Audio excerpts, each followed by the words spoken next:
శుక్లాంబరధరం విష్ణుం శశివర్ణం చతుర్భుజం ప్రసన్నవదనం ధ్యాయేత్ సర్వవిఘ్నోపశాంతయే. వందేహం మంగళాత్మానం భాస్వంతం వేద విగ్రహం యాజ్ఞవల్క్యమునిశ్రేష్టం విష్ణుం హరిహరప్రభుం జితేంద్రియం జితక్రోధం సుధాధ్యానపరాయణం ఆనందనిలయం వందే యోగానందమహేశ్వరం. గురుర్బ్రహ్మ గురుర్విష్ణు గురుర్దేవో మహేశ్వరః గురుస్సాక్షాత్ పరబ్రహ్మ తస్మై శ్రీ గురవే నమః. శ్రీమాతాపితరౌ నిత్యం జన్మనో మమకారిణి కర్మాది పురుషస్థేభ్యః ప్రథమం స్యాత్ నమామ్యహం. కూచి కృష్ణమూర్తి గురువరుణకు సత్యవతీ మాతకు నమస్కృత సింహాంజలుడివే. కీర్తిమంతులైన పితృదేవతలకు సంఘ సేవా తత్పరులకు వందనాల్ వెనవేలు. ఓం సవిత్రీభిః వాచాం శశిమణి శిలాభంగరుచిభిః వసిన్యాద్యాభిః త్వాం సహజనని సంచింతయతి యః సకర్తా కావ్యానాం భవతి మహతాం భంగి సుభగైః వచోభిః వాగ్దేవీ వదనకమల ఆమోదమధురైః. సరస్వతి స్వరూపమైనటువంటి సభకి నమస్కారము. యోంత ప్రవిశ్య మమ వాచమిమం ప్రసుప్తాం యోంత ప్రవిశ్య మమ వాచమిమం ప్రసుప్తాం సంజీవయతి అఖిల శక్తిధరస్వధామ్నాం అన్యాంశ్చ హస్తచరణత్వగదీన్ ప్రాణాన్ నమో భగవతే పురుషాయ తుభ్యం. ఏ పరమేశ్వరుని యొక్క ఆశీర్వచనం వల్ల మన యొక్క సకల ఇంద్రియాలు సకల అవయవాలు సవ్యంగా పనిచేస్తున్నాయో ఆ పరాత్పరుడికి శిరసా ప్రణమిల్లి ఈనాటి తిరుప్పావై ప్రవచనాన్ని ప్రారంభం చేస్తుంది. నీలాతుంగస్తనగిరితటీ సుప్తముద్బోధ్య కృష్ణం పారాధ్యం స్వం శృతిశతశిరః సిద్ధమధ్యాపయంతి స్వచ్ఛిష్టాయాం ప్రతినిగళితం యా బలాత్కృత్య భుంక్తే గోదాతస్యై నమైదమిదం భూయేవాస్తు భూయః. ఈరోజు ధనుర్మాస వ్రతంలో 5వ రోజు, అందుకని 5వ పాత్రను ఈరోజు మనం చెప్పుకుందాం. మాయనై మన్ను వడమధురై మైందవై தூய பெருநேர் யமுனை துறைவனை அயர் குளத்தினில் தோன்றும் அணிவிளக்கை தாயை குழல் விளக்கம் செய்த தாமோதரனை தூயமாய் வந்து நாம் தூமலர் தூவித்துருது வாயினால் பாடி மனத்தினால் சிந்திக்க போய பிழையும் புகுதிருவான் நிந்தனவும் தீயனில் தூச்சாகும் செப்பேலோர் ఎంబావాయ్. శ్రీకృష్ణ పరమాత్మ ఎలా ఉన్నాడో మనకి ఇప్పటిదాకా ఆ గోదాదేవి ఆండాళ్ళ తల్లి మనకు చెప్పింది. ఆశ్చర్యమైనటువంటి చేష్టలు కలిగిన వాడు, నిత్యము భగవత్ సంబంధం కలిగినటువంటి ఉత్తర దేశమందరి మధురా నగరికి నిర్వాహకుడు, పవిత్రమైనటువంటి జలములు కలిగినటువంటి ఆ యమునా నది రేవు తనకి గుర్తుగా ఉన్నటువంటి వాడు, గోపవంశానికి ప్రకాశించినటువంటి ఒక మంగళదీపమా అన్నట్టుగా ఆయన యశోదామాత దగ్గర ఉన్నాడు. యశోదామాత ఆయన ఎలా చూస్తుంది అంటే అస్తమాట అల్లరి చేస్తున్నాడని తాడు పెట్టి కట్టేసింది. అలాగా యశోదకి తాడుతో కట్టివేయబడినటువంటి వాడు, అలా లొంగి ఉన్నటువంటి వాడు అయినటువంటి ఆ శ్రీకృష్ణుని యొక్క గుణాల్ని మనం పరమ పవిత్రంగా ధ్యానం చేసి, ఎవరైతే పవిత్రమైనటువంటి పుష్పాలతోటి నమస్కరించిన, మనసారా కీర్తించిన, ధ్యానించిన మన పూర్వ సంచిత పాపరాశి, అంటే పాపరాశి ఎలా ఉంటుందండి అన్నారు. ఆగామి పాపరాశి, అలాగే అగ్నిలో పడినటువంటి దూది వలె భస్మమైపోతుంది. ఇది పరమాత్మ యొక్క గుణాలను కీర్తించడం వల్ల మనకు వచ్చేటటువంటి ఫలితం. కాబట్టి ఆ భగవానుడి యొక్క నామాలు పాడదాం రండి అని చెప్తారు. ఏమిటి పుష్పాలతో కీర్తించిన అన్నారు కదా, ఏ పువ్వులతోటి పూజ చేయాలి అంటే మనకి పుష్పాలు 8 రకాలు చెప్పారు. ఏమిటా పుష్పాలు? 1వ పుష్పము అహింస, అంటే ఎవరిని బాధ పెట్టకుండా ఉండడం. 2వది ఇంద్రియ నిగ్రహం, అది కావాలి ఇది కావాలని ప్రతిదాని వెనకాల వెంపర్లాడకుండా ఉండడం 2వది. 3వది సర్వభూత దయ.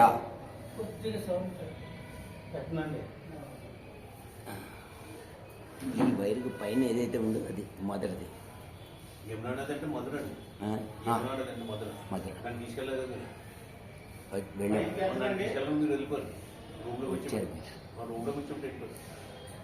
ఇంద్రియ నిగ్రహం.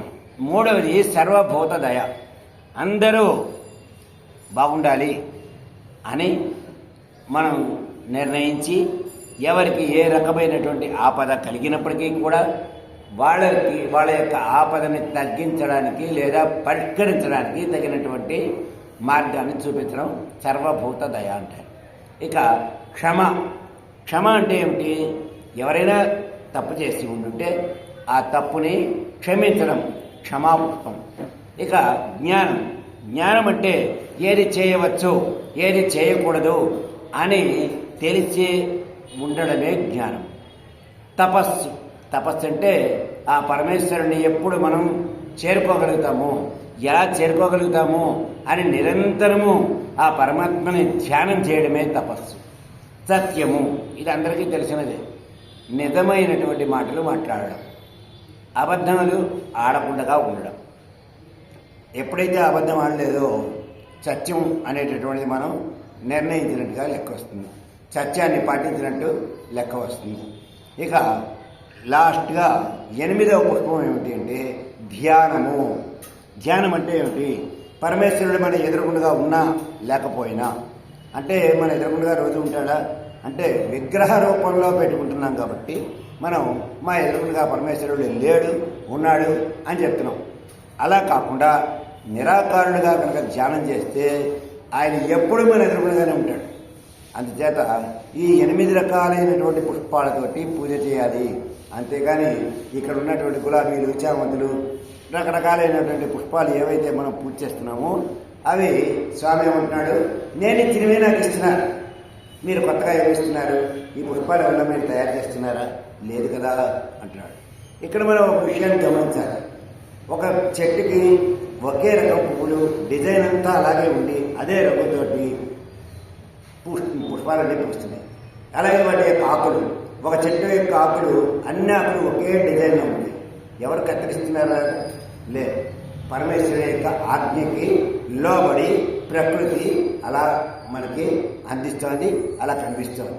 కాబట్టి విష్ణు ప్రీతికరమైనటువంటి ఈ 8 పుష్పాలతోటి ఎవరైతే పూజించి మంచి పాటలతోటి మంచి పదాలతోటి ఎవరైతే కీర్తిస్తారో వాళ్ళందరూ కూడా తప్పనిసరిగా భగవంతుడిని పొందవచ్చు అని ఆండాళ్ళ తల్లి చాలా గట్టిగా తన యొక్క నమ్మకాన్ని తెలియజేస్తోంది.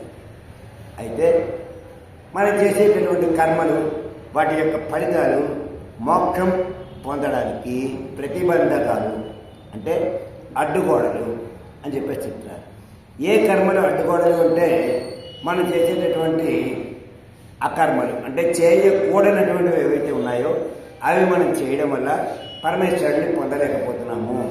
పరమేశ్వరుడిని పొందడానికి అవి అడ్డంగా గోడల్లాగా ఉండిపోతున్నాయి, ఆ గోడల్ని దాటుకోవడం మన వల్ల కావడం లేదు అని చెప్పేసి ఇక్కడ ఆండాళ్ళ తల్లి మనకు చెప్తారు. అనేక జన్మలు పొందడానికి మనం చేసేటటువంటి కర్మలే ఇక్కడ ముఖ్యమైనటువంటి కారణంగా వస్తున్నాయి. కాబట్టి ఈ కర్మలన్నింటినీ కూడా తీసివేయాలి అని చెప్పేసి చెప్తారు. ఈ కర్మల్ని నిర్మూలిస్తే పరమేశ్వరుడు మనకు కర్మిస్తాడు. ఎలాగ నిర్మూలించాలి, పరమేశ్వరుడి దగ్గరికి ఎలా వెళ్ళాలి అంటే భగవద్ ధ్యానం, భగవత్ సేవ, భగవత్ సంకీర్తనం అనేటటువంటి కర్మలు కనుక మనం అలవాటు చేసుకుంటే కర్మని పోగొట్టుకోవడం చాలా సులువు అంటే పనికిరానటువంటి కర్మల్ని మనం చేయకుండా ఉండడం మంచిది. ఎప్పుడు చేయకుండా ఉంటాము? మన బుద్ధికి ఏదైతే ప్రచోదనం కలుగుతుందో అప్పుడు ఆ ప్రకారం మనం ఈ కర్మని చేస్తూ ఉంటాం. అందుకని జాగ్రత్తగా మనం పరమేశ్వరుని యొక్క ధ్యానం చేయాలి. ఎలా చేయాలి అన్నారు. మనకి పూర్వం నుంచి కూడా అన్ని మంత్రాల కంటే, అన్ని పేర్ల కంటే చాలా సులువుగా ఎలా ధ్యానం చేయవచ్చో మన పెద్దలు చెప్పారు. ప్రతి ఒక్కరికి చిన్నప్పుడే ఇవి నేర్పేవారు. ఇప్పుడైతే చాలా ఇళ్లలో నేర్పడం లేదు, కానీ పూర్వం నేర్పేవారు. ఏమిటది? హరే రామ రామ రామ హరే హరే, హరే కృష్ణ కృష్ణ కృష్ణ హరే హరే అన్నారు. ఇది కనుక మనం చెప్పగలిగితే ఎటువంటి ఆపద ఉన్నప్పటికీ కూడా ఆ ఆపద నుంచి వాళ్ళు తొలగిపోతారు, వాళ్ళకి మంచి జరుగుతుంది. ఆ ఆపద వల్ల వాళ్ళకి ఏ రకమైనటువంటి బాధ రాదు అని చెప్పేసి పెద్దలు ఇది పరమేశ్వరుడు నామరా చెప్పుకో అని చెప్పేసి చెప్పేవారు. అందుచేత పిల్లలందరూ కూడా అది నేర్చుకుని ఎప్పుడైతే ఏదైనా కష్టం వస్తే మాస్టర్ల దగ్గర హోంవర్క్ చేయలేదు, మాస్టర్ కొడతారేమో భయం వేసినప్పుడు వీడు మనసులో చదువుకునేవాడు. హరే రామ రామ రామ హరే హరే, హరే కృష్ణ కృష్ణ కృష్ణ హరే హరే. మాస్టర్ రే సుబ్బారావు ఏం చేస్తున్నావురా? చేస్తున్నానండి, నేను వర్క్ చేసేస్తున్నానండి అంటాడు. అంటే వర్క్ చేసేస్తున్నాడు కాబట్టి మాస్టర్ ఏమనేమంటారు. మరి ఈ మంత్రం చదువుకోకపోతే ఏం చెప్పాలో కూడా తెలియదు. వర్క్ చేస్తున్నాను, వాడు వర్క్ చేస్తున్నాడో లేదో తెలియదు, కానీ వర్క్ చేస్తున్నానని చెప్పేసి మాస్టర్కి చెప్పి అప్పుడు తీసేసి రాయడం మొదలెట్టేస్తాడు. మొదలక్షణం ఎప్పుడైతే రాశాడు, సరే రాస్తున్నాడు కదా, ఇంటి దగ్గర చేయకపోయినా ఇక్కడ చేస్తున్నాడు కదా అని మాస్టర్ గారు వీడిలో ఓ మంచి ప్రవర్తన వచ్చింది అని అనుకునేవారు. అందుచేత ఆ మంత్రం అంత గొప్పగా పనిచేసేది. అయితే ఈ మంత్రం చాలా అందమైనది. ఏమిటి అందం ఏమిటి అంటే ఏమైనా పువ్వులు అలంకారం చేసామా, డెకరేషన్ చేసామా అంటే కాదు. అందం కేవలం కంటికి కనిపించేది మాత్రమే అందం కాదు, మనసుతో చూడగలగాలి. ఎలాగా అంటే అందాలన్నింటికీ కూడా మూలమైనటువంటిది ఏమిటి అంటే సంస్కృతంలో పదం ఉందండి, క్రిష్ అన్నారు. క్రిష్ అంటే చాలా, ఇంకా దానికి అంతం లేదు. ఎంత వరకు దాని యొక్క వ్యాప్తి ఉందో అంతవరకు చాలా అంటే అర్థం. అని క్రిష్ అన్నారు. తర్వాత నా అంటే అర్థం ఏంటి? ఆనందం. ఈ కృష్ణ అనేటటువంటి ఒక్క పదాన్ని కనుక మనం పలకగలిగితే విపరీతమైనటువంటి ఆనందాన్ని మనం పొందగలుగుతాము. ఇది భగవన్నామంలో ఉండేటటువంటి గొప్పతనం. అందుచేత అలాంటి ఆనందాన్ని ఇచ్చేటటువంటి వాడు కాబట్టి ఇతనికి కృష్ణ అని పేరు పెడితే చాలా బాగుంటుందని చెప్పేసి గురువు గారు ఆ శ్రీకృష్ణ పరమాత్మకి అప్పుడు నామకరణం చేశారు చిన్నప్పుడు. అలాగే రామ అన్నారు. రమయతి ఇది రామ. రమయతి అంటే అర్థం ఏమిటి? ఆనందింపజేస్తాడు అని. కృష్ణ అంటే ఏమిటి? మనకి ఆనందాన్ని కలగజేసేస్తాడు, ముందర మనసులో వచ్చేస్తాడు. రామ అంటే మాత్రం రమయతి. ఈ నామం పలకడం వల్ల మనకి ఏదో అదో రకమైనటువంటి కొంత ఉత్సాహం వస్తున్నట్టుందే అని అనిపిస్తుంది. అది రమయతి అంటారు. రమయతి ఇది రామ అన్నారు. అందుచేత రామ కృష్ణ, కృష్ణ రామ. ఇప్పటికీ కూడా చాలామంది ఒకటంటారు, నీకు ఇంత వయసు వచ్చేసింది కదా కృష్ణారామ అనుకోకుండా ఎందుకు తాపత్రయం అంటుంటారు. తాపత్రయం అంటే అదంతే. ఇంత వయసు వచ్చినా సరే అది కావాలి, ఇది కావాలి, అది చేయాలి, ఇది చేయాలి, అది సంపాదించాలి, ఇది సంపాదించాలి అనేటటువంటి విషయం కాదు. నువ్వు ఎప్పటికీ ఆ పరమేశ్వరుడు చేరుకుంటావు. ఆ పరమేశ్వరుడు చేరుకునేటటువంటి మార్గాన్ని నువ్వు ఆలోచించుకో అని చెప్పేసి నువ్వు కృష్ణారామ అనుకోవచ్చు కదా అని చెప్పేసి. అలాగే సాధారణంగా ఇంట్లో ఉన్నటువంటి ఒక మాదిరి వయసులో ఉన్నటువంటి వాళ్ళు పెద్దవాళ్ళని, ముసలివాళ్ళని ఇదే మాట్లాడుతుంటారు. ఇదిగో నువ్వు నాకు అస్తమాట సలహాలు చెప్పు, కృష్ణారామ అనుకో అక్కడ కూర్చుని అంటారు. అంటే వీళ్ళకి ఏదో అడ్డుగా ఉన్నట్టుగా అనిపిస్తుంది. వీళ్ళ యొక్క ఆలోచనలకి వాళ్ళ యొక్క ఆలోచనలకి అంత డిఫరెన్స్ ఉండడం వల్ల వాళ్ళు చెప్పిందంతా కూడా వీళ్ళకి నచ్చే విధంగా ఉండదు. అందుకని వాళ్ళు ఏమంటారు, కృష్ణారామ అనుకో అక్కడ కూర్చొని నీ జోలికి మేము రావలే అంటారు. అంచేత ఈ కృష్ణారామ అంటే అర్థం ఏమిటి అంటే మనం మనస్సు ప్రశాంతంగా ఉంటుంది, ముఖ్యంగా అది దానివల్ల వచ్చేటటువంటి లాభం. అందుకని ఆ కృష్ణ అనగానే మనిషి ఒక మనిషి మన ఎదురుగా ఉన్నాడు అని మాత్రం అనుకోకూడదు. ఇది పరమేశ్వరుని యొక్క ఒక తత్వం అని జ్ఞాపకం పెట్టుకోవాలి. పెట్టుకుంటే కృష్ణ అని అనడం వల్ల మనకు ఆనందం కలుగుతుంది అనేటటువంటి విషయాన్ని అనుభవించి తెలుసుకోవచ్చు. అందుకని ప్రతి ఒక్కళ్ళు కూడా ఆ పరమేశ్వరుడిని జాగ్రత్తగా ఒక రూపంలో కానీ లేదా మనిషిగా కానీ మనం ఆయన్ని ధ్యానం చేసుకోవచ్చు. అయితే అర్జునుడు కూడా విశ్వరూపం చూసిన తర్వాతే నాకు అర్థమైంది, నేను ఇప్పటిదాకా నిన్ను బావగానే భావించాను అని చెప్పేసి చెప్పాడు. నీలోనే మొత్తం విశ్వం అంతా కూడా నీలోనే ఉండడం నాకు చాలా ఆశ్చర్యాన్ని కలిగజేస్తుంది, నువ్వు ఇంత గొప్పవాడివి అన్నమాట అని అప్పుడు అనుకున్నాడు. అప్పటిదాకా తన సొంత బావ కాబట్టి అయ్యి బావా అని చెప్పేసి అనడం మొదలెట్టాడు. అప్పుడు ఎప్పుడైతే విశ్వరూపం చూశాడో అప్పుడు చెప్పాడు. మరి ఆ భావన తర్వాత ఉందా అంటే పరమేశ్వరుడు తర్వాత కూడా ఉండను కూడా ఉంటే మళ్ళీ ఆయనతో ఉండేటటువంటి సహ సంబంధం కోల్పోతాడు అర్జునుడు. అందుకని అలా కోల్పోకుండా ఉండడం కోసం ఆయన మళ్ళీ మాయను కమ్మి మళ్ళీ అర్జునుడు గారిని అంటే పెట్టాడు. ఆయన అన్నాడు, ఇంక నేను చూడలేను ఈ యొక్క విషయాన్ని, ఏది ఇంత విశ్వరూపాన్ని నేను చూడలేను అన్నాడు. అనేటప్పటికీ ఏమీ కంగారు పడక్కలేదు అని చెప్పేసి ఆయనకి ఇచ్చినటువంటి దివ్య చక్షువుల్ని మళ్ళీ ఆయన తీసేసుకుని మామూలు మాంసనేత్రాలను ఆయనకి ఇచ్చి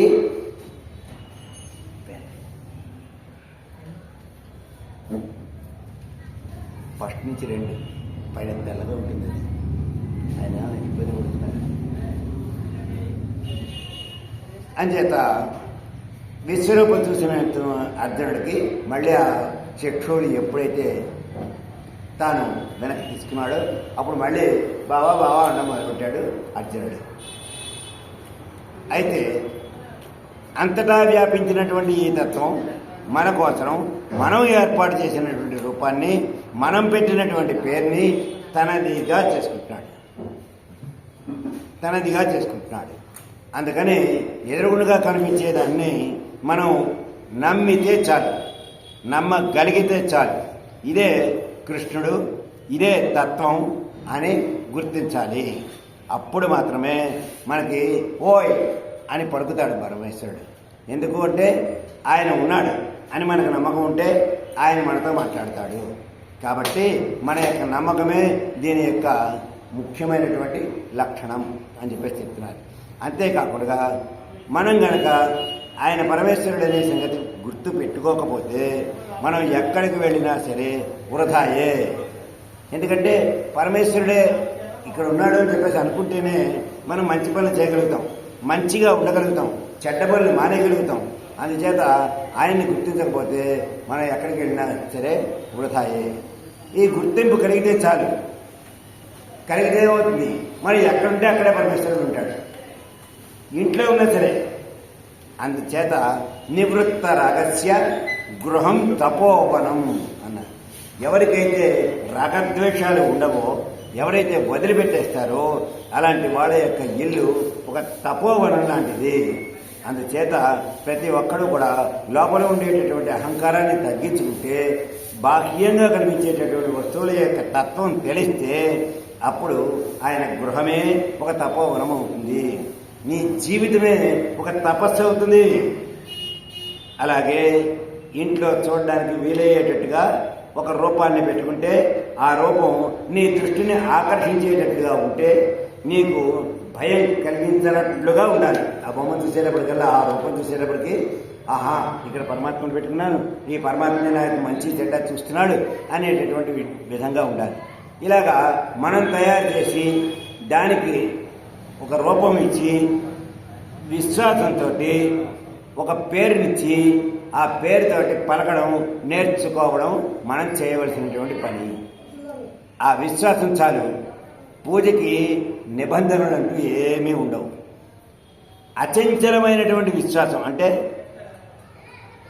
ఉన్నటువంటి నమ్మకం నుంచి అటు ఇటు పక్కకు పోకూడదు, అంతే. అలాగా అచంచలమైనటువంటి విశ్వాసంతో, నిష్కల్మషమైనటువంటి ప్రేమతోటి మనం ఏం పలికినా అవన్నీ మంత్రాలు అవుతాయి అని చెప్పేసి చెప్తోంది ఆండాళ్ళ తల్లి. అయినా సరే ఆయన కూడా ఏం చేస్తాడు, మనం ఏ మాట చెబితే ఆ మాటనే మంత్రంగా స్వీకరిస్తాడు. అందుకనే మనం షోడశోపచార పూజలు చేసినప్పుడు ఆయా వస్తువులు లేనప్పుడు ఏం చేస్తున్నాం? వస్త్రం సమర్పయామి, బట్టలు పెట్టడం లేదు, వస్త్రార్థం అక్షతాం సమర్పయామి అంటున్నాం. అలాగే యజ్ఞోపేతం సమర్పయామి, మనం యజ్ఞోపేతం వేయట్లేదు, యజ్ఞోపేతార్థం అక్షతాం సమర్పయామి, అది లేకుండా అక్షతం వేస్తాం. కాబట్టి మన యొక్క మనస్సుని బట్టి ఆయన మన వైపుకి మారి, ఓహో వీడు ఇంతవరకు చేయగలుగుతున్నాడు, రేపు పొద్దున్న రోజుని ఉన్నప్పుడు చేస్తాడులే అని అనుకుని ఆయన మన వైపు ఒగ్గి మనం మాట్లాడినటువంటి ఆ అక్షతలు వస్త్ర రూపంలోనూ, ఆ అక్షతలేమో యజ్ఞోపేతం రూపంలోనూ ఆయన స్వీకరిస్తున్నాడు. ఏం చేసినా కూడా అది ఆరాధనగానే ఆయన స్వీకరిస్తున్నాడు, ఆయనకి పూజ చేసినట్టుగానే భావిస్తున్నాడు. ఇవన్నీ చేసిన తర్వాత లాస్ట్లో మనం ఏం చేస్తున్నాం? నేను ఏదైనా తప్పులు చేసి ఉంటే ఆ తప్పులన్నింటినీ కూడా ఒప్పులుగా భావించిన ఆయన అని చెప్పేసి మంత్రం చెప్పి దానికి మళ్ళీ అక్షతలు వేసి నీళ్లు వదిలిపెడుతున్నాం ఆయనకి. అందుచేత పరమేశ్వరుడు ఇంత కిందకి దిగి మనకి ఏమీ తెలియని వాళ్ళం మనం కాబట్టి తెలిసే విధంగా ఆయన చాలా ఓర్పుగా ఉంటూ మన యొక్క పూజని ఆయన స్వీకరిస్తున్నాడు. కాబట్టి దీన్ని జాగ్రత్తగా ఆ పరమేశ్వరుడు ఇలా ఉంటాడని చెప్పేసి మనం కనుక నమ్మితే చాలు. అయితే ప్రస్తుతం ఉండేటటువంటి విజ్ఞానం, అణు విజ్ఞానం, అది కూడా ఏమని చెప్తుందంటే ఇంత చిన్న అణువులో కూడా ఎంతో శక్తి ఉంది, అదే పరమాత్మ అని చెప్పేసి నేటి విజ్ఞాన శాస్త్రం కూడా చెప్తోంది. అదేదో జ్ఞానం లేనిది కాదు, అంతటా వ్యాపించి ఉంది అంటున్నారు. ఉదాహరణకి మనకి ఇవాళ కంప్యూటర్లు వచ్చాయి కాబట్టి ఒక పెన్ డ్రైవ్ లేదా ఒక చిన్న చిప్పు, మన సెల్ ఫోన్లో ఉండేటటువంటి చిప్పులో ఎంతో మ్యాటర్ దాగి ఉంది. ఇంత చిన్న చిప్లో అంత ఎక్కువ విజ్ఞానం ఎలా దాగి ఉంది అంటే అదే పరమాత్మ యొక్క స్వరూపము అని చెప్పేసి నేటి సైన్స్ చెప్తాను మనకి. అలాగే దానికే మనం నారాయణ అనేటటువంటి ఒక పేరు ఇచ్చాం. నారాయణ అంటే ఏమిటి? మొత్తం అంతటా వ్యాపించి ఉన్నటువంటి వాడు అని అర్థం. అందుకని ఈ అణుశక్తిని నారాయణ అని పేరు పెట్టుకున్నాం. దాని యొక్క గుణాలని మనం శాస్త్రాల ద్వారా గుర్తించగలుగుతున్నాం. ఓహో నారాయణ అంటే అనమాట, ఇక్కడ ఉంటాడు, అక్కడ ఉంటాడు, ఇలా ఉంటాడు, అలా ఉంటాడు అని మనకి తోచినటువంటి విధంగా ఆయన్ని ప్రతి చోట కూడా మనం పరిశీలించి మనం ఒక నమ్మకాన్ని ఏర్పాటు చేసుకుంటున్నాం. అలాంటి నమ్మకం ప్రతి ఒక్కళ్ళలోనూ ఉండాలి. విగ్రహంలో భగవంతుడు ఉన్నాడు అని నమ్మాలి. అలా నమ్మితేనే అక్కడ భగవంతుడు మనకు కనిపిస్తాడు. అంతేగాని ఈ విగ్రహంలో భగవంతుడు ఉన్నాడా, ఈ సందేహానికి అసలు అవసరమే లేదు అని చెప్తోంది మన ఆండాళ్ళ తల్లి. అందుకని ఈ పాత్రలో ఆండాళ్ళ తల్లి మనకి పరమేశ్వరుడి గురించి చాలా వివరంగా, ఎంత వివరం అంటే ఏమీ తెలియనటువంటి అజ్ఞానం నుంచి అన్నీ తెలిసినటువంటి జ్ఞాని వరకు ఆయన మనని మనందరినీ కూడా మారుస్తుంది. ఈనాడు 2వ అధ్యాయంలో పరమాత్మ ఇదే చెప్పాడు. భగవద్గీత 2వ అధ్యాయంలో శ్రీకృష్ణ పరమాత్మ స్వయంగా చెప్పాడు. ఏమని చెప్పాడు? సంశయాత్మ వినశ్యతి అన్నాడు. అంటే నీకు ఏదైతే డౌట్గా ఉంటుంటాయో అలాంటి సందేహాలన్నింటినీ కూడా వదిలిపెట్టేసాయి. సందేహాలుంటే నువ్వు ఏదైతే తెలుసుకోవాలనుకున్నావో అది తెలుసుకునే అవకాశమే నీకు ఉండదు. కాబట్టి నువ్వు సంశయాత్మ వినశ్యతి, వాడికైతే డౌట్లు ఉంటాయో వాడికి తెలుసుకునే జ్ఞానం కాస్త పోతుంది స్మా అని చెప్పేసి చెప్పాడు. అందుకని ఎట్టి పరిస్థితుల్లోనూ డౌట్లు పడకండి. ఏ రంగమైనా సరే ముందరకు పోవాలంటే సరైనటువంటి నిర్ణయం చాలా ముఖ్యం. ఆ నిర్ణయం తీసుకుంటే అడుగు ముందుకు వేయి. తీసుకునేంత వరకు మాత్రం సంశయం ఎట్టి పరిస్థితుల్లో పడకూడదు. మరి నేను ఇలా అయితే ఈ పని చేసేయగలను అని అనుకున్నప్పుడు ఆ పనిని చేయడానికి ముందరకు వెళ్తూ ఉండాలి. దాన్నే ఆండాళ్ళ తల్లి అందమైనటువంటి ఈ పాత్రలో గోపికల యొక్క కథగా మనకి అందిస్తోంది. ఆండాళ్ళ తల్లి వ్రతం చేద్దాం, బయలుదేరండి అని చెప్పేసి చెప్పింది. ఆమె బయలుదేరి అందరినీ చుట్టూరే ఉండేటటువంటి గోపీజనాన్ని అంతటినీ కూడా మేల్కొల్పి రండి మనం అందరం కలిసి ఈ ఫలితాన్ని పొందుదాం అని చెప్పేసి వాళ్ళని ప్రారంభం చేసేలాగా చేస్తాను. మొదటి రోజు మనమంతా ధనుర్మాసం చేస్తున్నామని చెప్పేసి తెలియజేసింది మొదటి పాత్రలో. రెండో రోజు వ్రతానికి కావాల్సినటువంటి నియమాలు ఏమిటి అనేటటువంటిది ఆమె తెలియజేసింది. మూడవ రోజుకి వచ్చేటప్పటికి వ్రతం ఆచరిస్తే ఈ లోకంలో మనం ఏమేమి పొందుతాం, ఎంత క్షేమంగా ఈ వ్రతాన్ని చేయవచ్చు, దానివల్ల ఫలితాలు ఏమిటి అనేటటువంటివన్నీ కూడా మూడవ రోజున తెలియజేసింది.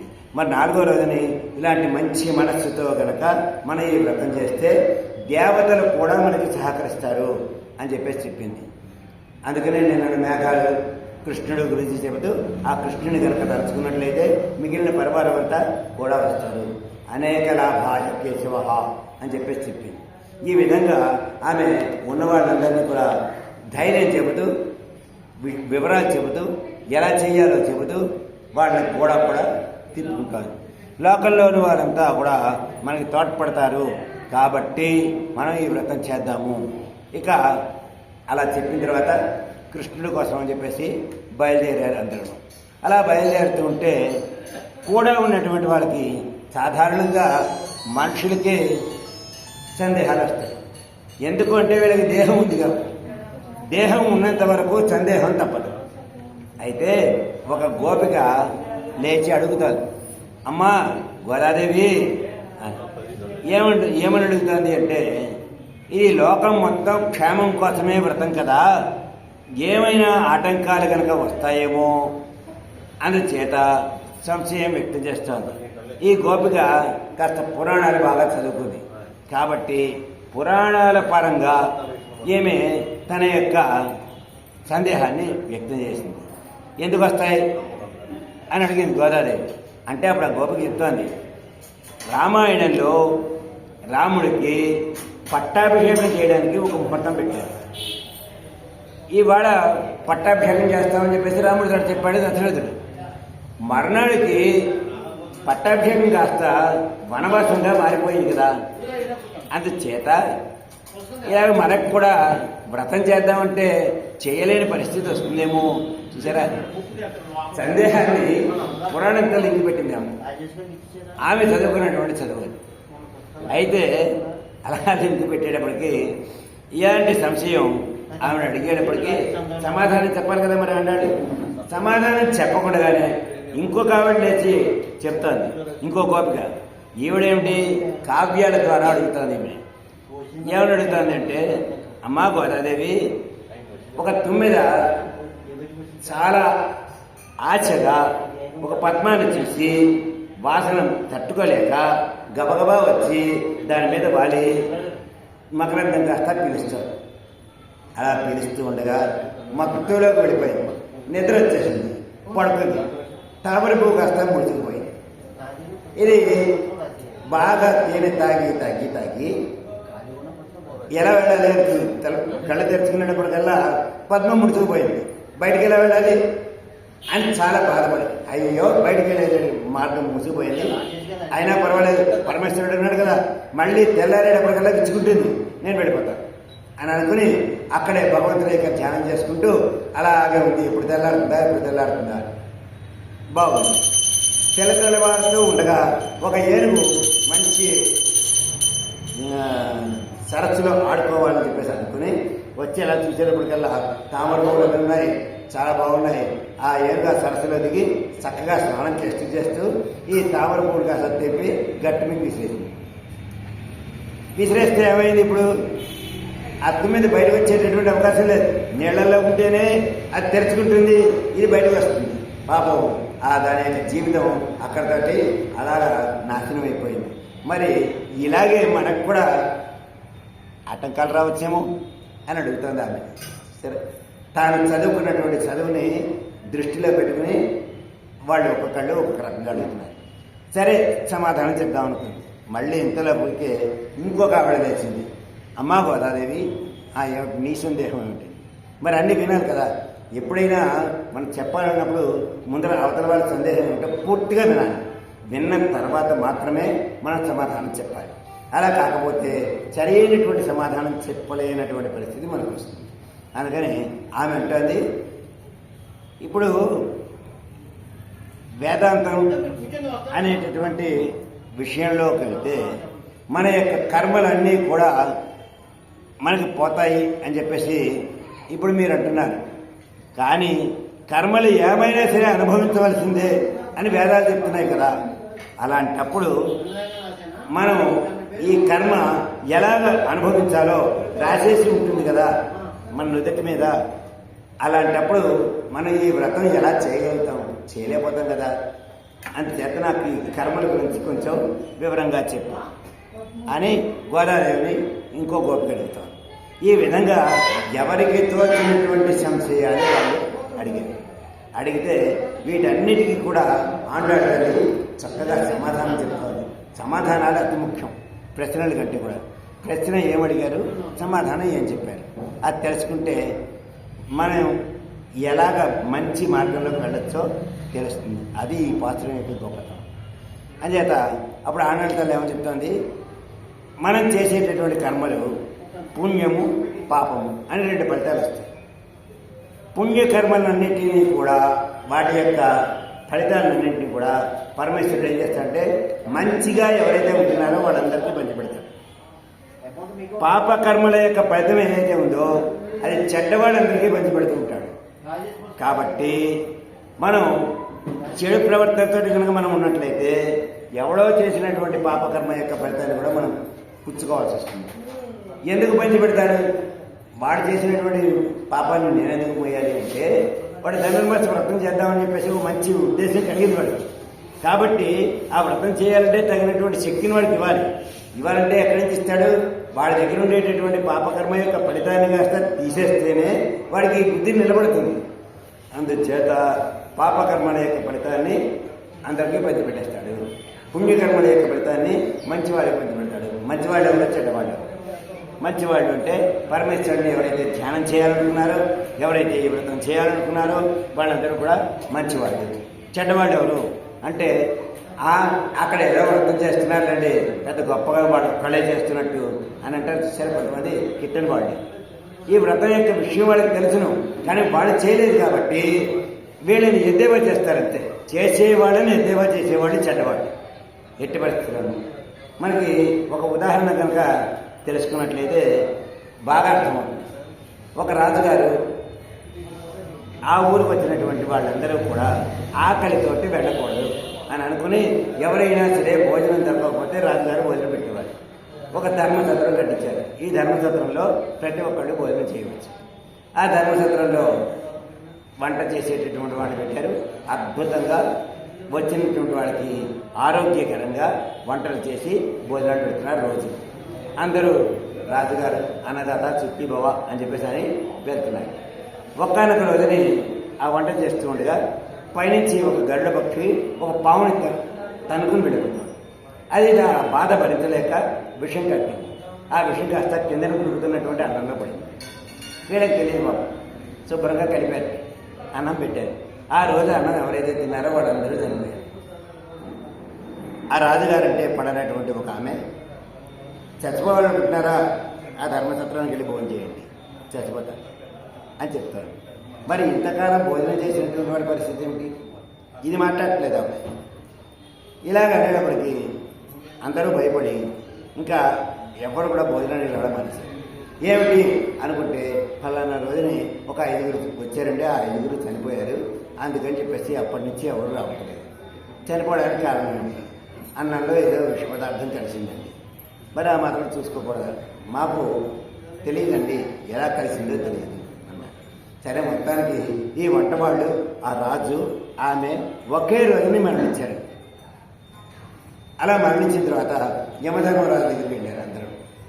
అక్కడ లిస్టు చూసి చదువుతున్నాడు చిత్రగుప్తుడు.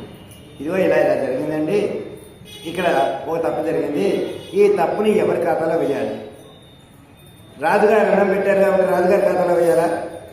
వంటవాళ్ళు వండారు కాబట్టి వాళ్ళ ఖాతాలో వేయాలా? గరుత్మంతుడు తీసుకెళ్తున్నాడు కాబట్టి గరుత్మంతుడి ఖాతాలో వేయాలా?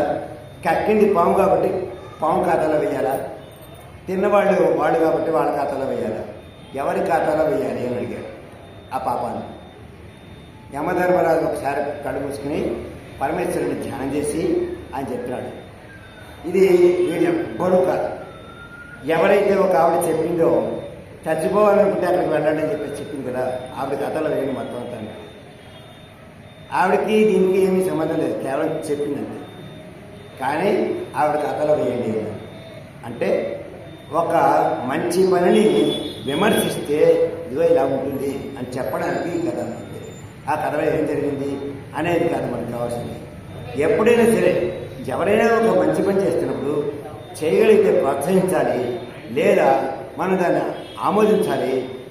అంతేకాని దీంట్లో విమర్శించి వాళ్ళు ఏదో పెద్ద గొప్పవాళ్ళగా ఉండాలని, బాగా నాకే డబ్బు ఉందని, నేనే ఆర్భాటంగా చేయగలనని చేస్తున్నాడని మాత్రం ఎప్పుడూ ఎవరిని నిందించకూడదు, విమర్శించకూడదు.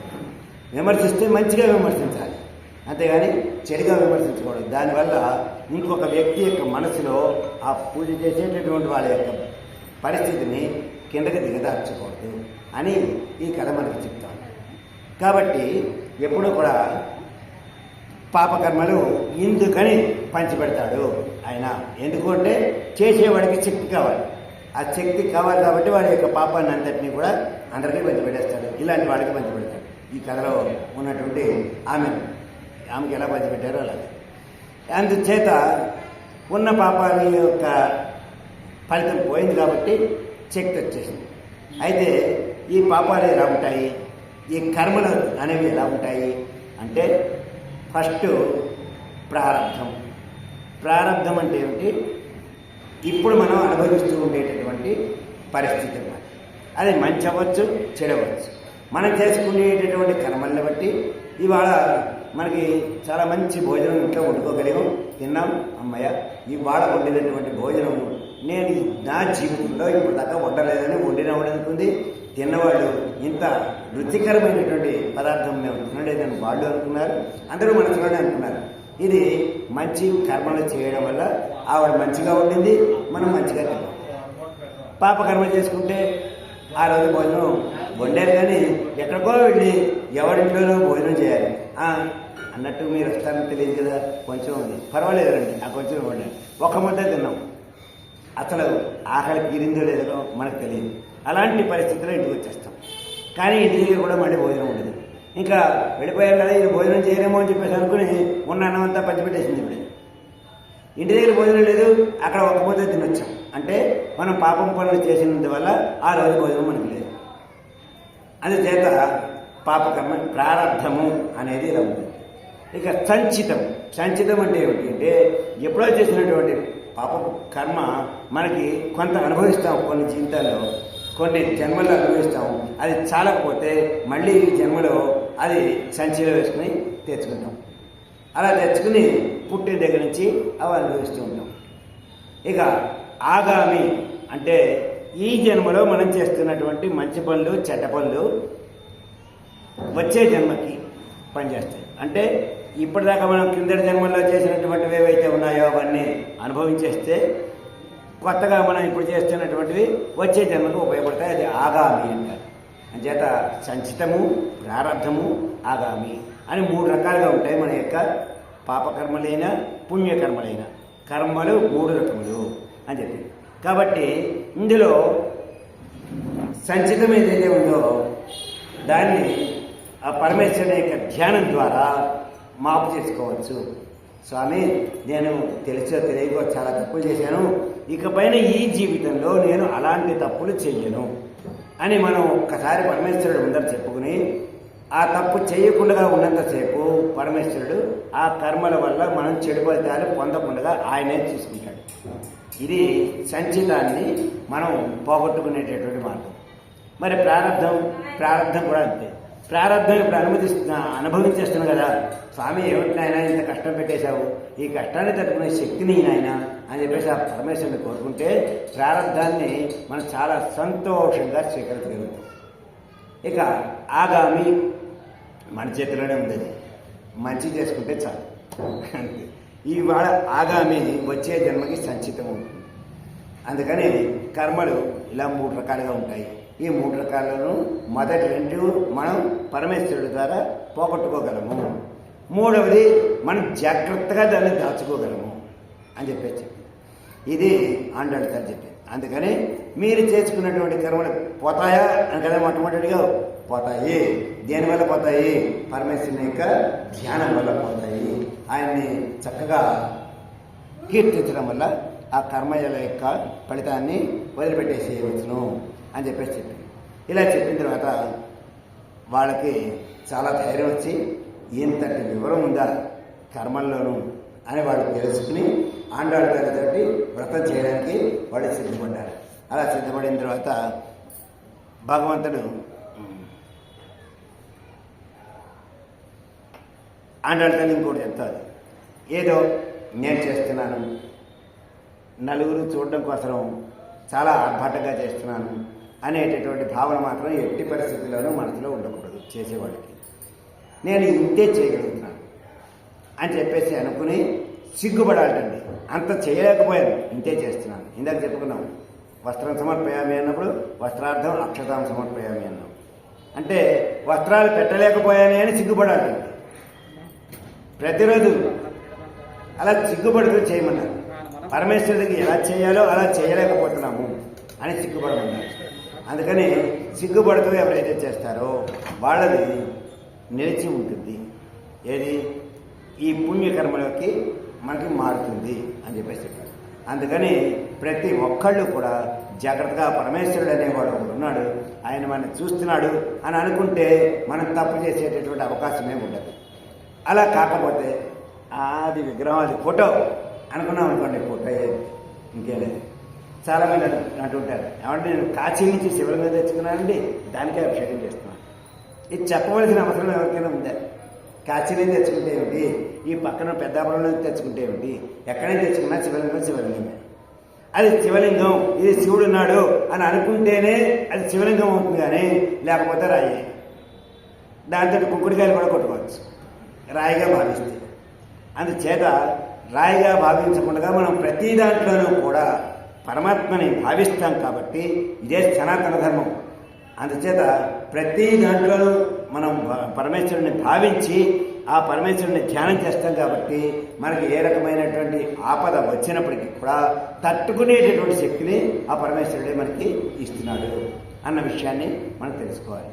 ఇప్పుడు మనం ఇందులో పాత్రలోకి వెళ్ళి ఆ వ్యాఖ్యానం ఎలా ఉందో ఒకసారి చూద్దాం.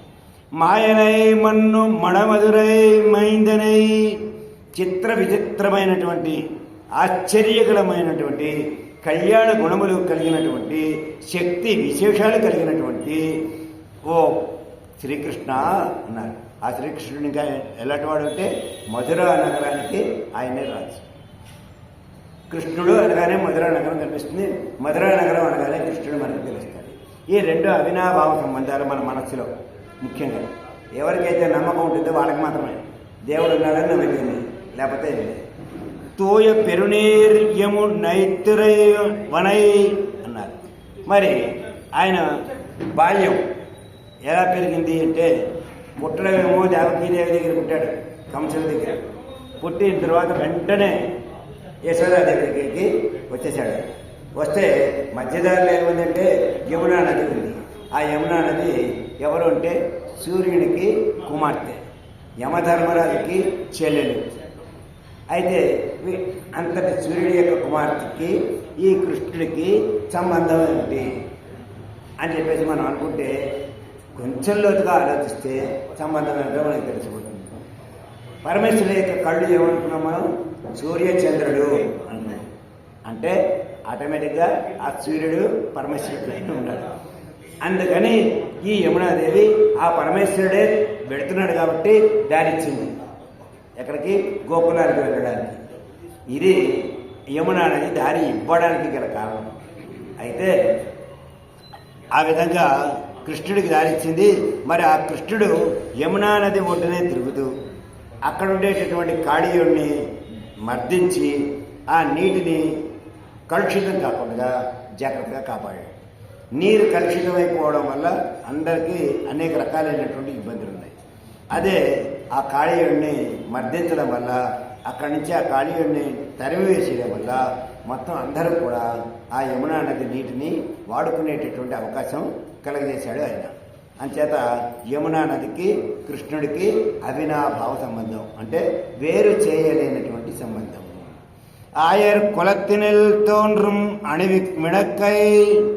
మరి గోకులంలోకి వెళ్ళాడు కదా, అక్కడ పరిస్థితి ఏంటండి, అక్కడ మళ్ళీ పెద్దగా దీపాలు పెట్టుకోవాల్సినటువంటి అవసరం లేదండి. పూర్వకాలంలో మణి దీపాలు ఉండేవి. మణులు పెడితే అదే పెద్ద ప్రకాశం. ఇలాంటి విద్యుత్ అవసరం లేదు అప్పుడు. అన్ని చోట్ల కూడా ఉండేది. మనకి ద్రాక్షారం పెడితే కింద ఉండేటటువంటి చీకటి కోణానికి కనుక ప్రదక్షిణం చేస్తే అక్కడ కనిపిస్తాయండి. ప్రతి గోడకి ఇలా మణులాగా కనిపిస్తాయి గోడకి. అవన్నీ ఒకనొకప్పుడు మణులు. ఆ వెలుగులోనే ఆ పరమేశ్వరుడిని అర్చించేవారు పూర్వకాలంలో. ఆ తర్వాత రాజుల యొక్క పరిపాలన వచ్చిన తర్వాత వాళ్ళకి ఆశ పుట్టి ఇవన్నీ తీసేసుకోవాలనేటటువంటి కోరిక రావడంతో పనికి మారిన వాళ్ళందరూ కూడా దేవాలయంలో ప్రవేశిస్తున్నారు కాబట్టి అవి ప్రకాశం కాస్త ఆగిపోయి ఇవాళ రాళ్ళు లాగే కనిపిస్తున్నాయి. వాళ్ళ వల్ల మనం కూడా చూడలేనటువంటి పరిస్థితి వస్తుంది. అయితే మనమేమన్నా గొప్పవాళ్ళమా? మనం గొప్పవాళ్ళు కాదు. మనం ఎన్నో పాపాలు చేశాం కాబట్టి మనం చూడలేకపోయాం. వాళ్ళు పాపాలు చేయడానికి రెడీ అయ్యారు కాబట్టి వాళ్ళు చూడలేకపోయారు. మొత్తం ఎవరికి పనికి రాకుండా చేసేసారు వాళ్ళు.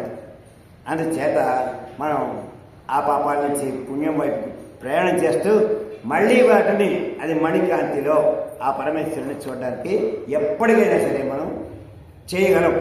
ఎందుకంటే మన మనసులో ఉండేటటువంటి సంకల్పాన్ని బట్టి. అంచేత ఆయన ఏమంటున్నాడు, ఒక మణిదీపంలాగా వెలుతురులాగా నందప్రజంలో ఆయన తిరుగుతున్నాడు. కృష్ణుడు ఉన్నాడంటే చాలు, ఎవ్వరికీ ఏ బాధలు లేవు, భయాలు లేవు. అన్నీ తీసుకుంటాండి, పర్వాలేదు. ధైర్యం ప్రతి ఒక్కరికి కూడా. తాయ్ కడల్ విళక్కం చేద దామోదరణై. మరి ఇలా తిరుగుతుండేటువంటి కృష్ణుడిని ఇష్టం వచ్చినట్టుగా తిరిగేస్తున్నాడు. ఈ కృష్ణుడిని ఏమైనా సరే అదుపు చేయాలి అని అనుకుని యశోదాదేవి ఏం చేసింది, లేరా అని చెప్పేసి ఓ రోడ్డుకేసి కట్టేసింది, ఎక్కడా తినకుండా. అలాగ తాడుతో కట్టేయడానికి ఆయన లొంగిపోయాడు. ఎవరికి? యశోదాదేవికి. ఇంత పెద్ద విశ్వరూపం చూపించినటువంటి ఆయన తాడుతో కట్టడానికి ఆయన లొంగిపోయాడు. అంటే పొట్టకి తాడుతో కట్టబడిన వాడు కాబట్టి దామోదరుడు అని పేరు వచ్చిందండి ఆ రోజు నుంచి. దామ ఉదరుడు, తాడుతో ఉన్నటువంటి పొట్ట కలిగిన వాడు. ఆ తర్వాత జరిగినటువంటి విషయం ఏదనుకోండి, అక్కడ ఉండేటటువంటి నీలార్జున గర్వభంగం, నీలుడు అర్జునుడు అనేటటువంటి 2 చెట్లు ఉన్నాయి. ఆ చెట్లేమో గంధర్వులు. వాళ్ళిద్దరికీ శాప విమోచన కలగజేయడం కోసం ఈ రోల్ని పడేసి లాక్కెళ్ళి ఆ చెట్లు కాస్త కూల్చాడు. వాళ్ళకి ఈ రోల్ తగిలేటప్పటికల్లా శాప విమోచనం అయింది. వాళ్ళు గంధర్వలోకానికి వెళ్ళిపోయారు. ఈ విధంగా అక్కడ భౌతికంగా మాత్రం చెట్లు పడిపోయినాయి. అయ్యి బాబోయ్, నా పిల్లవాడి మీద పడిపోయి ఉంటే ఏమైపోను అని అనుకుని వెంటనే తడవిప్పేసిందండి యశోదాదేవి. వాళ్ళ కోసమే కదా ఈయన నువ్వున్నాడు. అలా కాకుండా ఈమె తడవిప్పేసేసి నన్ను క్షమించాలి పరమేశ్వరుడా, నా పిల్లల మీద ప్రేమ కొద్ది ఇలా కట్టేశాను, వాడు తిరగకూడదని కట్టేశాను అని అనుకుంది. అంతే. ఈయన పరమేశ్వరుడనే దృష్టి లేదు, పరమేశ్వరుడు అంటుంది. అంచేత దామోదరుడు అనేటటువంటి ఒక రూపాన్ని సంతరించుకున్నాడు. కాబట్టి మనం ఇంట్లో ఉండేటటువంటి విగ్రహమైన, మన ఎదురుకుండా మనస్సులో నిలబడినటువంటి ఒక రూపమైన ఈయన పరమేశ్వరుడు అనేటటువంటి భావనని ఎప్పుడు కూడా కలిగి ఉండాలి అని ఆమె హెచ్చరిస్తోంది. మళ్ళీ ఇక్కడ దామోదరుడి దగ్గర చెప్పి ఆ తల్లికి కొడుకుగా ఉండి అల్లరి చేస్తున్నట్టుగా కనిపించి ఇలా చేశాడు కాబట్టి దామోదర నామం వచ్చింది. కాబట్టి మన కృష్ణుడిని ఎప్పుడు కూడా జాగ్రత్తగా ఉండాలి. కేవలం ఆమె యశోదకి మాత్రమే లొంగాడా, ఇంకెవరికి లొంగలేదా అంటే ఎవరికైతే భక్తి ఉంటుందో వాళ్ళందరికీ కూడా లొంగే ఉంటాడు. అలాగే విగ్రహం పెట్టుకున్న తర్వాత ఏదైనా విగ్రహం ఇలా పడిపోయింది, అయ్యి బాబోయ్ స్వామి విగ్రహం పడిపోయింది అని చెప్పేసి అనుకుంటే స్వామి పడిపోయినట్టుగా ఎవరైతే భావిస్తారో వాళ్ళకు కూడా ఇంతటి జ్ఞానాన్ని ఇస్తాడు. అది విగ్రహం అనుకుంటే ఇందాక అనుకున్నాం కదండి, కుక్కుడుకాయలు కూడా పట్టుకోవచ్చు శివలింగం. అలా కాదు, ఇది శివలింగం, దీని మీద నీళ్ళు పోస్తే ఆ శివుడు సంతోషిస్తాడు అనుకున్నవాడు మాత్రమే నీళ్ళు పోయాడు, లేకపోతే నీళ్ళు పోయాడు పువ్వు పోయాడు ఏమీ చేయడు. అంచేత ఎవరైతే అలాంటి తత్వంతో అలాంటి భావనతో పరమేశ్వరుడిని పూజ చేస్తారో వాళ్ళందరికీ కూడా ఆ పరమేశ్వరుడు లొంగి ఉంటాడు. ఎలా లొంగి ఉంటాడు? యశోదామాతకి ఎలా లొంగాడో అలాగా. అది చెప్తోంది ఇక్కడ ఆమె. అంతేకాదు, ఇవన్నీ నీకెలా తెలిసినమ్మా, నువ్వు ఎలా చెప్పగలుగుతున్నావు, నువ్వు మాకు లాంటి జనరే కదా అని అడిగారు వాడు. నేను మీకు లాంటి జనరే, కానీ ఆ పరమేశ్వరుడి దేవల్ల శ్రీవిల్లిపుత్తూరులో నేను దొరికానంట అంటారు. సరే దొరికితే అంటే నేను మహాలక్ష్మి స్వరూపం అంట అని చేత ఆ పరమేశ్వరుడు నా కల్లో కనిపించి ఇవన్నీ చెప్పాడు. అందుకని నేను మీకు అందరికీ చెప్పగలుగుతున్నాను అని చెప్తుంది ఆండాడుతుంది. సాధారణంగా మనకి పక్కన ఉన్నటువంటి వాళ్ళు ఏదైనా చెబితే అది శ్రద్ధగా వింటాం. విన్న తర్వాత కొంతకాలం ఆ మాటలకి మనం టెంప్ట్ అయిపోయి అలాగే చేయడానికి ప్రయత్నం చేస్తాం. అది మంచిది అనుకోండి, మనకు కూడా మంచిగా ఉంటుంది. చెడు అయితే మాత్రం వెంటనే చూపించేస్తుంది మనకి. ఏమిటి వాళ్ళు చెప్పారు కదా అని చెప్పేసి చేసేయడమేనా, అందులో మంచి చెడ ఆలోచించక్కలేదా అంటారు ఇంకొకళ్ళు ఎవరో వచ్చి. అప్పటిదాకా మనం దీని మీద ఆలోచన రాదు. అదే మంచి విషయం అయితే మాత్రం ఎవరు అలా అన్నారు, ఆవిడెవరో చెప్పారట చేస్తుంది ఇప్పుడు పూజలు, ఆవిడకి మంచిగా వచ్చింది. ఉదాహరణ చూడండి, వరలక్ష్మి వ్రతంలో చారుమతి, ఆమెకి స్వప్నంలో కనిపించింది మహాలక్ష్మీదేవి. ఆమె పూజ చేసింది, అందరినీ నమ్మంది. ఆమెతో పాటుగా అందరూ ప్రదక్షిణ చేస్తే మొదటి ప్రదక్షిణల్లో పట్టీలు, రెండో ప్రదక్షిణల్లో హారాలు ఇవన్నీ వచ్చాయని చెప్పేసి ఆ వ్రతకథలో ఉంటుంది. అలా ఆమెతో పాటుగా అందరికీ ఎలా వచ్చాయంటే ఆమె మాటలు నమ్మారు వీళ్ళు. ఇక్కడ వరలక్ష్మీదేవి ఉంది అని చెప్పేసి అనుకున్నారు. అలాగే ప్రతిదీ కూడా అక్కడ పరమేశ్వరుడు ఉన్నాడు అని ప్రతి ఒక్కళ్ళు నమ్మాలి. అలా నమ్మితేనే ఏదైనా ఉంది, నమ్మకపోతే ఏమీ లేదు. అంచేత మనం అందరం నమ్మి చేద్దాం అని చెప్పి ఆమెను అందరినీ కూడా తీసుకొస్తుంది. తూయమాయ మందు. దీనికి ఈ వ్రతం చేయాలంటే పరిశుద్ధంగా ఉండాలి. పరిశుద్ధంగా ఉండాలంటే ఏం చెప్పారు, స్నానం చేయాలి అన్నారు. అలా స్నానం చేసిన తర్వాత బయట బాహ్యమైనటువంటి శుద్ధిని పొందిన తర్వాత లోపల కూడా మనకి శుద్ధి కావాలి. లోపల శుద్ధి కావాలంటే ఏం చేయాలి, పరమేశ్వరుడిని కీర్తించాలి. అందుకనే మొట్టమొదట మనకి కూర్చున్న వెంటనే, పూజకు కూర్చున్న వెంటనే ఏమంటారు, ఆచమనం చేయండి అంటారు. ఇదే నీటితోటి ఓం కేశవాయ స్వాహ అంటే ఈ రామారావు గారు కేశవాయ స్వాహ ఒకటే చెప్పారు. ఓం భీమాయ నమః అని చెప్పేసి ఎందుకు తగ్గకూడదు, ఇంకో పేరు ఎందుకు చెప్పకూడదు అని మనందరికీ డౌట్ వస్తుంది. కానీ ఇక్కడ ఉండేటటువంటి రహస్యాన్ని కనుక మనం తెలుసుకుంటే ఈ డౌట్ మళ్ళీ ఎవరిడైనా మనం చెప్పవచ్చు. క అంటే బ్రహ్మ, ఈశ అంటే ఈశ్వరుడు. ఈ రెండు కలిపేస్తే కేశవుడు అవుతాడు. కా ప్లస్ ఈ కే అవుతుందన్నమాట. కేశవ అంటే బ్రహ్మ విష్ణు మహేశ్వరుడు ముగ్గురిని తలుచుకున్నటువంటి ఫలితం వస్తుంది. అందుచేత ఓం కేశవాయ స్వాహ మొట్టమొదటి నామం అది. రెండవది ఓం నారాయణాయ స్వాహ. మరి రెండవది నారాయణ ఎందుకు, మరి మిగిలిన 24 గంటల్లో ఏదో పెట్టచ్చు కదా, ఏ జనార్దనాన్ని పెట్టచ్చు కదా. అంటే నారాయణ అంటే ఆ పరమేశ్వరుని యొక్క తత్వం మొత్తం అంతా వ్యాపించి ఉండాలి. ఎక్కడ వ్యాపించి ఉండాలి, మన లోపల బయట. అందుకని నారాయణాయ స్వాహ. తర్వాత మాధవాయ స్వాహ. వ్యాపించినటువంటి స్థిరంగా ఉండాలి మన దగ్గర ఎప్పటిదాకా, పూజ అయ్యేదాకా కనీసం. లేదు మన జీవితాలతో ఉంటే చాలా సంతోషం, ఆ పరమేశ్వరుడు నిలబెట్టగలిగేది. అందుకని కేశవాయ స్వాహ, నారాయణాయ స్వాహ, మాధవాయ స్వాహ అని ఈ 3 నామాలతోటే ఆచమనం చేయమని చెప్పారు. ఆచమనం చేసేటప్పుడు కూడా ఒక విధానం చెప్పారు. ఏమని చెప్పారు అంటే, ఈ చేతిలో ఉండేటటువంటి 5 వేళ్లలోనూ చూపుడు వేలు మాత్రం కుజగ్రహానికి సంబంధించింది కాబట్టి, ఈ కుజగ్రహం సరి అయినటువంటి మంచి అవకాశాలు మనకి ఇవ్వడు కాబట్టి ఈ వేలుని చాలా దూరంగా పెట్టండి, పూజకి దూరం పెట్టేయండి అన్నారు. అందుకనే ఏదైనా కుంకుమ పూజ చేయాలంటే ఇలా 4 వేలతో అలా చేస్తారు అంతే. ఈ వేలు మాత్రం తగలదు.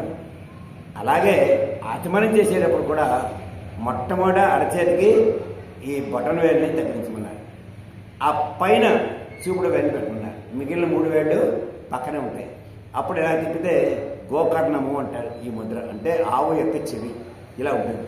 ఆ గోకర్ణ ముద్రతోటి మనం నీళ్ళు పోసుకుని ఎక్కడైనా తాగాలి, ఇక్కడైనా తాగాలి, మూలం నుంచి. అందుచేత ఇలా తాగమని చెప్పారు. ఈ నీళ్లు చేతిలో పోసుకునే నీళ్ళకి ఈ వేలికి సంబంధం ఉండదు. ఇంత ఎత్తుగా మనం పోసుకోం కాబట్టి ఆ వేలు తగిలేటటువంటి అవకాశం లేదు. అంత జాగ్రత్తలు తీసుకున్నారు ఋషులు. ఈ విధంగా మనం పూజ జాగ్రత్తగా చేయాలి అని చెప్పేసి చెప్తోంది ఆమె. మానసికమైనటువంటి పరిశుద్ధిని కూడా మనం ఏర్పాటు చేసుకోవాలి. నాం తూములర్ తోబి తొలద్దు అంటే నీకు హృదయం పరిశుద్ధంగా ఉండాలి. నువ్వు ఇవ్వాలనుకున్నటువంటి పువ్వులు చక్కగా ఉన్నాయా, లేదంటే ఏ పురుగులైనా పాకి లేదా పురుగులు పాకుతూ ఉన్నాయా, అవి ఆల్రెడీ కొట్టేసి ఉన్నాయా, పువ్వు పూర్తిగా ఉందా లేదా అనేది చూసుకుని అటువంటి పువ్వులు మాత్రమే నువ్వు ఇవ్వాలి. అంతేకాదు ఈ బాహ్యంగా కనిపించేటటువంటి ఈ పువ్వుల కంటే నీ హృదయం అనేటటువంటి ఆ పుష్పాన్ని ఇస్తే పరమేశ్వరుడు సంతోషిస్తాడు.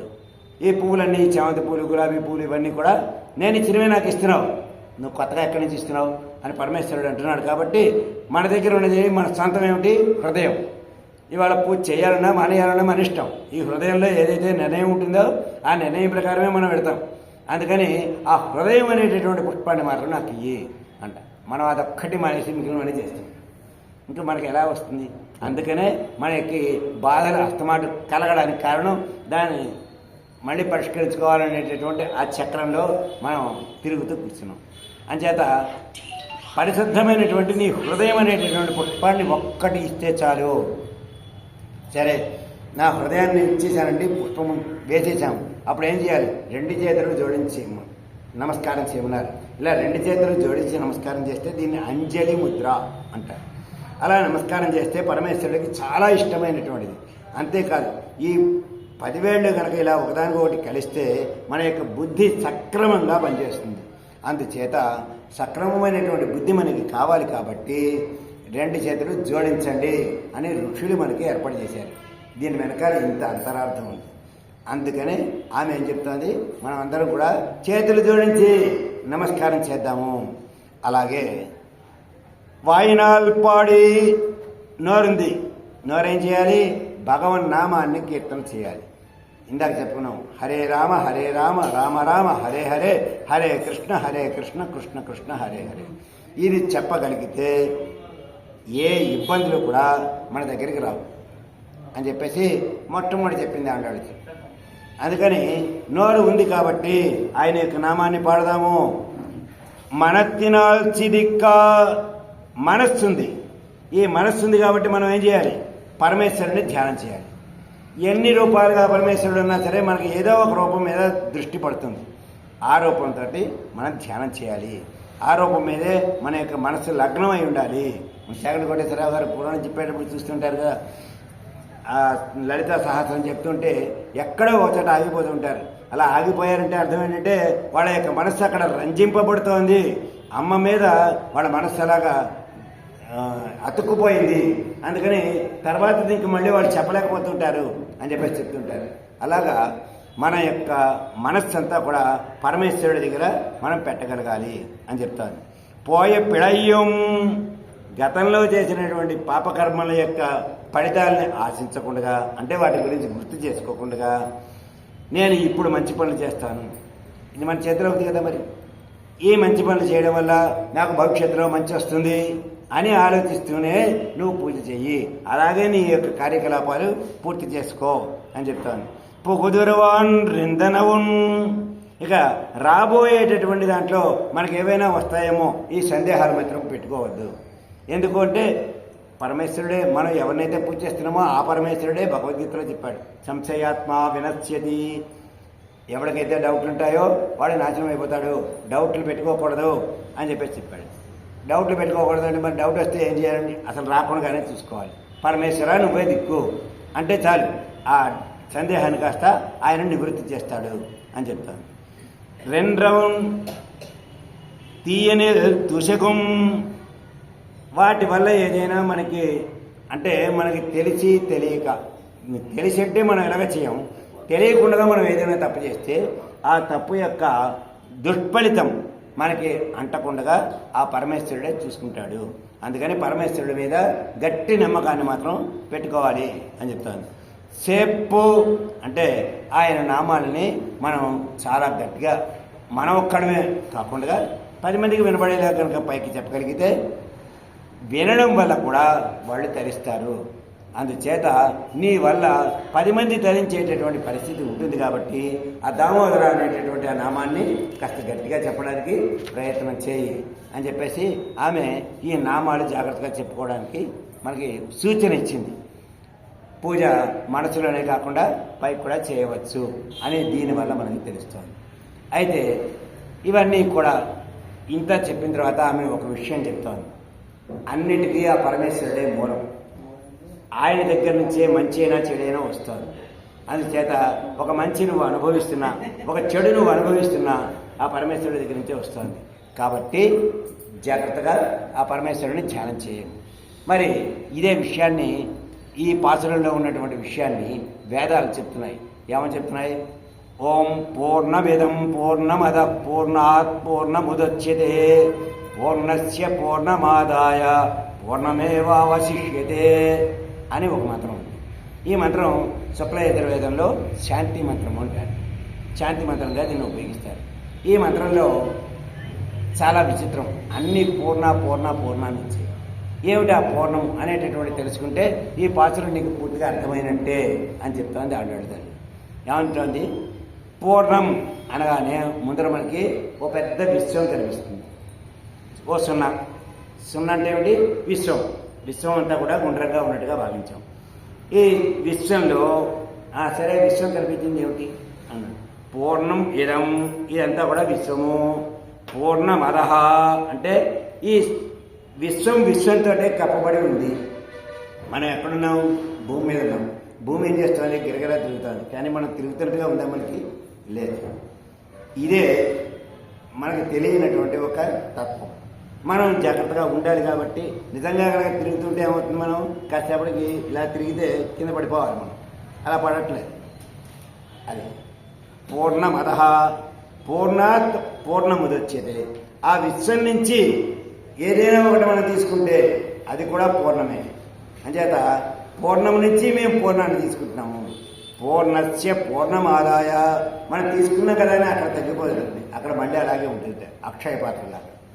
అంచేత ఏదైనా సరే ఒక పూర్ణం నుంచి పూర్ణం తీసుకుంటే మళ్ళీ అక్కడ పూర్ణం ఏర్పడినట్టుగా భగవంతుని యొక్క తత్వం నుంచి ఎంతమంది ఆ పరమేశ్వరుని యొక్క అనుగ్రహాన్ని వాడుకున్నప్పటికీ కూడా పరమేశ్వరుని యొక్క తత్వంలో మాత్రం ఏమాత్రమూ మార్పు ఉండదు, తగ్గిపోదు అని ఈ మంత్రం యొక్క అర్థాన్ని ఆమె మనకు బాగా అర్థమవ్వడం కోసం చెప్పింది. చెప్తే ఈ విధంగా మీరు ఈ వేదాల్లో ఉన్నటువంటి ఈ మంత్రం ఎంత వివరంగా ఉందో మన యొక్క ధనుర్మాస వ్రతాన్ని ఆచరించడం వల్ల కూడా అంత గొప్ప విశేషాన్ని మనం పొందవచ్చు, అంత గొప్ప ఫలితాన్ని మనం పొందవచ్చు అని చెప్పేసి ఆమె చెప్తూ, అందుకనే తిరుప్పావైని వేదాలు అని చెప్పేసి చెప్పారు. వేదాల్లో ఉండేటటువంటి సారం అని చెప్పడానికి కారణం ఇదే.